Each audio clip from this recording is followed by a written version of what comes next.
Enzo Recto, kalaban ang katiwalian at kasinungalingan, kakampi sa katotohanan at kabutihan.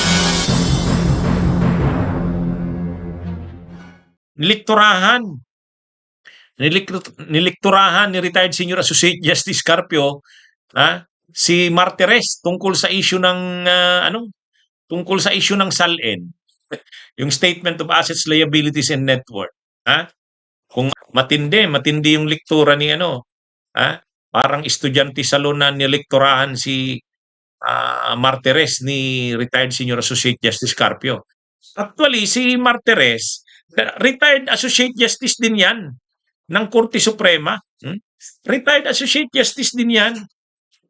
Appointed yan ni Duterte sa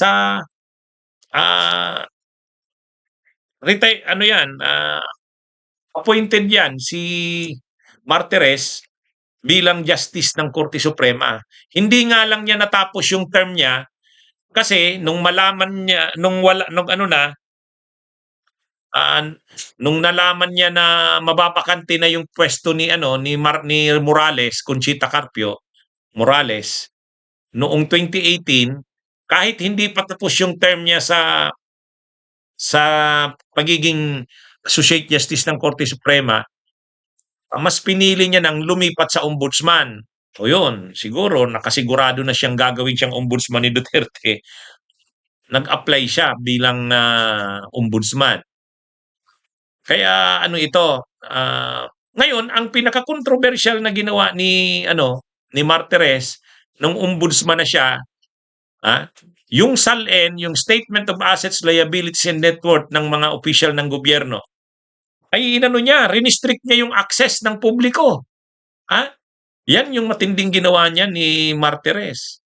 Rinistrict niya.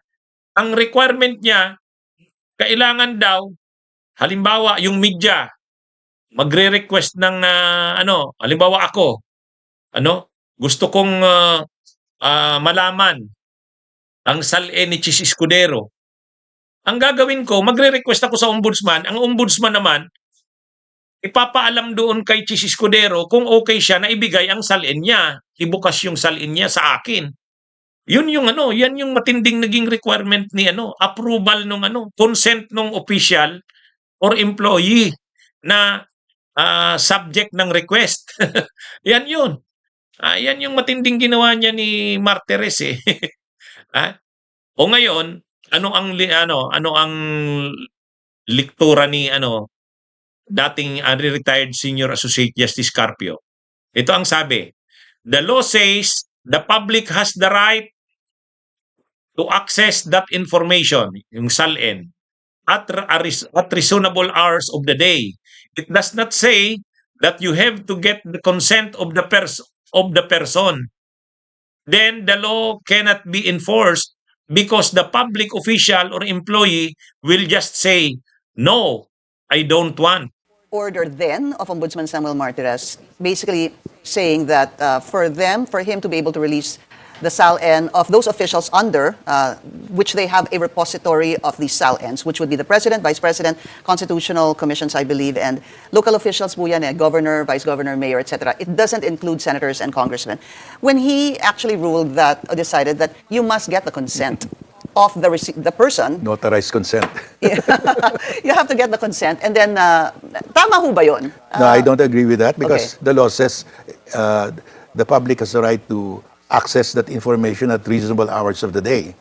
I mean, it doesn't say that you have to get the consent of the person. Of course, then the law will not be cannot be enforced because the public official or employee will just say, no, I don't want. Di ba? Tama, napakasimple. Common sense yung sinabi ni retired Senior Associate Justice Carpio.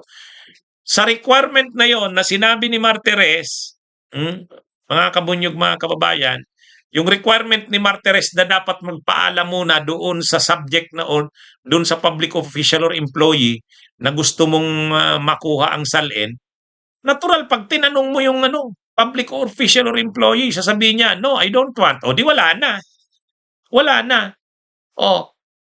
Kaya kumbaga ang nandito ginawa ni Martires dito, walang silbi yung constitutional right ng publiko to access to information. Hmm? Ang publiko ay may right, constitutional right 'yan. Access sa information. Hmm? Ngayon, ang ginawa ni Martires doon sa kanyang policy, wala. Kailangan mo ng kailangan na ng consent ng public official or employee. Ay ang dali lang naman magsabi ng public official or employee, "No, I don't want, ayaw ko." O di wala na. Kaya nga, sabi ni retired Senior Associate Justice Carpio, ano yun? Hindi pwede yung na yun. Kaya lang, ay wala talagang matigas itong si Martires. Ay nung panahon ni Duterte, talagang yun ang inimplement niyang policy. Anong nangyari ngayon?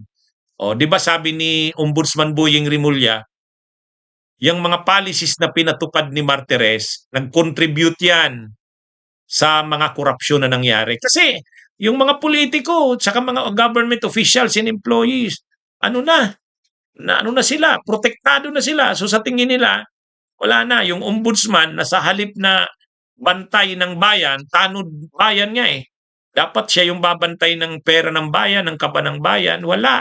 Siya pa nga yung nagprotekta sa mga opisyal ng gobyerno. Ang problema dito, naprotektahan yung mga korap.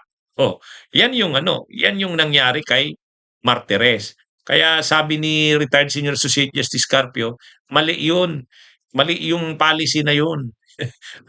Ginawang inutil nun at unconstitutional nga yun dahil ang nakalagay may right, may ang publiko, access sa information. Kaya yung SALN, pwedeng i-access ng publiko yun, nakalagay yun sa Constitution.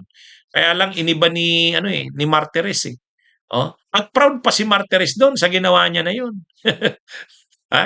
Proud pa siya. Kaya naging protector ito ng mga korap, hindi protector ng bayan, hindi tanod bayan. Bunyog, bunyog, halikan na kasama ka. Bunyog, kapag buklod ay may pag-asa. Luzon, Visayas, Mindanao, isa ang pananaw. Sa bagong Pilipinas ang bunyog isisigaw.